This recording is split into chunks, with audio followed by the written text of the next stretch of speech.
ಎಲ್ಲರೂ ಹೇಳುವಂಥದ್ದು ಬೆನ್ನಿನ ಸಮಸ್ಯೆ ಇದೆ ಅಂತ. ಈ ಬೆನ್ನಿನ ಸಮಸ್ಯೆ ಕಡಿಮೆ ಮಾಡಬೇಕು ಅಂದರೆ ತುಂಬ ಸುಲಭವಾಗಿ ಯಾರು ಬೇಕಾದರೂ ಮಾಡಲಿಕ್ಕೆ ಸಾಧ್ಯ ಆಗುವಂತಹ ಒಂದು ಯೋಗ ಪಾಶ್ಚರ್ ಅಂದರೆ ವಜ್ರಾಸನ. ಎಲ್ಲರಿಗೂ ಅಂತಾರಾಷ್ಟ್ರೀಯ ಯೋಗ ದಿನಾಚರಣೆಯ ಶುಭಾಶಯಗಳು.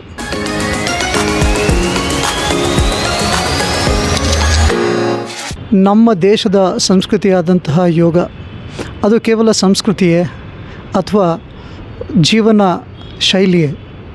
Yoga is not just a discipline that you learn, but it's a discipline that you adopt in life, isn't it? They say life is just one opportunity for us to lead.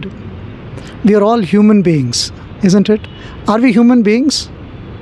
That's what most of us consider. But then what some people have and they have insight is that we are not human beings having a spiritual experience, but we are spiritual beings having a human experience, isn't it? This insight is what yoga gives us. ಯೋಗ ಮಾಡೋದಷ್ಟೇ ಅಲ್ಲ, ಯೋಗವನ್ನು ಬದುಕಿನ ಭಾಗ ಮಾಡೋದಿದೆಯಲ್ಲ ಅದು important. ನಮ್ಮ ದೇಶದಲ್ಲಿ ಯೋಗ ಕ್ಲಾಸಿಗೆ ಎಷ್ಟು ಜನ ಹೋಗ್ತಿದ್ದಾರೋ ಅದಕ್ಕಿಂತ ಹೆಚ್ಚಿನ ಜನ ಯೋಗವನ್ನು ಶುರು ಮಾಡಿ ಬಿಟ್ಟವ್ರು ಜಾಸ್ತಿ. ಅಂದರೆ ಎಲ್ಲರೂ ಯೋಗ ಮಾಡ್ತಿದ್ದಾರೆ ಅಂತ ಯೋಗ ಕ್ಲಾಸಿಗೆ ಹೋಗೋರು ಒಂದು ಸ್ವಲ್ಪ ಸುಧಾರಣೆ ಆದ ತಕ್ಷಣ, ಒಂದು ಸ್ವಲ್ಪ ರಿಲೀಸ್ ಆಯಿತು, ಸ್ವಲ್ಪ ಕಂಫರ್ಟ್ ಆಯಿತು ಅಂದ ತಕ್ಷಣ ಯೋಗ ಮಾಡೋದನ್ನು ನಿಲ್ಲಿಸ್ಬಿಡ್ತಾರೆ. ಆದರೆ ಯೋಗ ಅನ್ನೋದು ತುಂಬ ಸುಲಭನೂ ಹೌದು, ಅಷ್ಟೇ ಎಫಿಷಿಯೆಂಟು ಕೂಡ. ಆದರೆ ಈ ಯೋಗವನ್ನು ಬದುಕಿನ ಭಾಗ ಮಾಡೋದಿದೆಯಲ್ಲ ಅದು ಇಂಪಾರ್ಟೆಂಟ್. ಇಂಟರ್ನ್ಯಾಷನಲ್ ಯೋಗ ಡೇ ಅನ್ನೋದು ಒಂದು ಆಚರಣೆ, ಆದರೆ ಅದು ಕೇವಲ ಆ ದಿವಸದ ಆಚರಣೆಗೆ ಯೋಗ ಸೀಮಿತವಾಗಿರಬಾರ್ದು ಅಲ್ವೇ? ಯೋಗವನ್ನು ಬದುಕಿನ ಭಾಗ ಮಾಡ್ಕೋಬೇಕು. ಅಟ್ಲೀಸ್ಟ್ ದಿವಸದಲ್ಲಿ ಒಂದು ಅರ್ಧ ಗಂಟೆ ಸ್ವಲ್ಪ ಯೋಗಾಭ್ಯಾಸ. ಯೋಗ ಅಂದರೆ ಕೇವಲ ಆಸನ ಅಷ್ಟೇ ಅಲ್ಲ, ನಮ್ಮ ಕಣ್ಣು ಕಾಣುವಂತಹ ದೇಹವನ್ನು ಹೇಗೇಗೋ ತಿರುಗಿಸಿ ಮರಗಿಸಿ ತಲೆ ಕೆಳಗೆ ಮಾಡಿ ಅದಷ್ಟೇ ಯೋಗ ಅಲ್ಲ.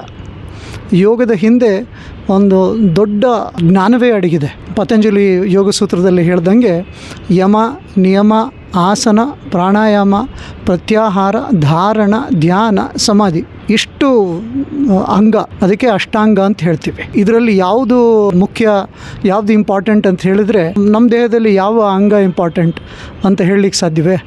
ಎಲ್ಲವೂ ಅದರದೇ ಆದಂತಹ ಪ್ರಾಮುಖ್ಯತೆ ಇದೆ. ಹಾಗೆ ಬದುಕಿನಲ್ಲಿ ಯಮವೂ ಬೇಕು, ನಿಯಮವೂ ಬೇಕು, ಆಸನವೂ ಬೇಕು, ಪ್ರಾಣಾಯಾಮವೂ ಬೇಕು, ಹಾಗೆ ಪ್ರತ್ಯಾಹಾರ, ಧಾರಣ, ಧ್ಯಾನ, ಸಮಾಧಿ, ಇದಿಷ್ಟನ್ನು ಅರ್ಥ ಮಾಡಿಸುವಂತಹ ವಿದ್ಯೆ ಯೋಗ. ಈ ಯೋಗವನ್ನು ನಮ್ಮ ಬದುಕಿನಲ್ಲಿ ನಿಧಾನವಾಗಿ ರೂಢಿಸ್ಕೊಂಡು ಅದರ ಎಲ್ಲ ಆಯಾಮವನ್ನು ಬದುಕಿನಲ್ಲಿ ರೂಢಿಸ್ಕೊಂಡು ಪ್ರಯೋಜನ ಪಡೆಯುವಂಥದ್ದು. The most important asset in life is health, isn't it?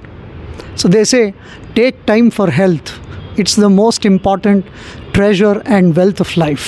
ಈ ಆರೋಗ್ಯವನ್ನು ಹೆಚ್ಚು ಮಾಡುವಂತಹ ಅದು ಮೈಂಡ್, ಬಾಡಿ, ಸ್ಪಿರಿಟ್, ಈ ಮೂರು ಲೆವೆಲಲ್ಲಿ ಹೆಲ್ಪ್ ಆಗುವಂತಹ, ಸಹಾಯ ಮಾಡುವಂತಹ ವಿದ್ಯೆಯೇ ಯೋಗ. ಈ ಅಂತಾರಾಷ್ಟ್ರೀಯ ಯೋಗ ದಿನದಂದು ಯೋಗ ಮಾಡೋರು ಯೋಗ ಜೀವನ ಪರ್ಯಂತ ಮಾಡ್ತೀನಿ ಅಂತ ಸಂಕಲ್ಪ ತಗೊಳ್ಳಿ. ಹಾಗೆ ಯೋಗ ಮಾಡದೇ ಇರೋರು ಇಂದಿನಿಂದ ಸ್ವಲ್ಪ ಯೋಗವನ್ನು ಬದುಕಿನಲ್ಲಿ ರೂಢಿಸ್ಕೊಂಡು ನಮ್ಮ ಬದುಕನ್ನು ಸುಗಮ ಮಾಡೋಣ, ಆರೋಗ್ಯ ಮಾಡೋಣ, ಸುತ್ತಮುತ್ತಲು ಶಾಂತಿಯನ್ನು ಹರಡೋಣ. So Jai Gurudev. Tips you can adopt in your life. Whenever you sit at home or wherever possible, why don't you sit in Vajrasana? It's a very simple posture in which you sit, your back is automatically straight. ಎಲ್ಲರೂ ಹೇಳುವಂಥದ್ದು ಬೆನ್ನಿನ ಸಮಸ್ಯೆ ಇದೆ ಅಂತ. ಈ ಬೆನ್ನಿನ ಸಮಸ್ಯೆ ಕಡಿಮೆ ಮಾಡಬೇಕು ಅಂದರೆ ತುಂಬ ಸುಲಭವಾಗಿ ಯಾರು ಬೇಕಾದರೂ ಮಾಡಲಿಕ್ಕೆ ಸಾಧ್ಯ ಆಗುವಂತಹ ಒಂದು ಯೋಗ ಪಾಶ್ಚರ್ ಅಂದರೆ ವಜ್ರಾಸನ. ಏನಿಲ್ಲ, ಮೊಣಕಾಲ ಮೇಲೆ ಕೂತ್ಕೊಳ್ಳೋದಷ್ಟೇ. ಮೊಣಕಾಳು ಮಡಿಸಿ ಪಾದ ಹಿಂದೆ ಮಾಡಿ ಅದ್ರ ಮೇಲೆ ಕೂತ್ಕೊಳ್ಳೋದು. ಇದು ಮಾಡೋದ್ರಿಂದ ಏನಾಗುತ್ತೆ, ಬೆನ್ನು ಆಟೋಮೆಟಿಕ್ಕಾಗಿ ನೇರವಾಗುತ್ತೆ. ಬೆನ್ನು ನೇರವಾದಾಗ ನಮ್ಮ ಈ ಶ್ವಾಸ ತಗೊಳ್ಳೋದು ಬಿಡೋದು ಅದು ಸುಲಭ ಆಗ್ತದೆ. ಸೊ ಇದೊಂದು ಟಿಪ್. ಆಮೇಲೆ ಎಲ್ಲರೂ ಕೂತ್ಕೊಂಡು ಟಿ ವಿ ನೋಡೋದಾಗಲಿ, ಮನೇಲಿ ಆರಾಮ್ ಮಾಡಲಿಕ್ಕೆ ಕೂತ್ಕೊಂಡಾಗ ಇದನ್ನು ಅಡಾಪ್ಟ್ ಮಾಡಿದರೆ ಚೆನ್ನಾಗಿರ್ತದೆ ಅಂತ ಕಾಣುತ್ತೆ. ಟ್ರೈ ಮಾಡಿ ನೋಡಿ. ಇನ್ನೊಂದು, ಭಗವಂತ ಎಲ್ರಿಗೂ ಕೊಟ್ಟಂತಹ ವರಗಳಲ್ಲಿ ವಿಶೇಷವಾದ ವರ ಅಂತಂದರೆ ನಗೋದು. ನಗೋದಕ್ಕೆ ಏನು ಮಾಡಬೇಕಾಗಿಲ್ಲ, ಆದರೂ ನಾವು ನಗಲ್ಲ.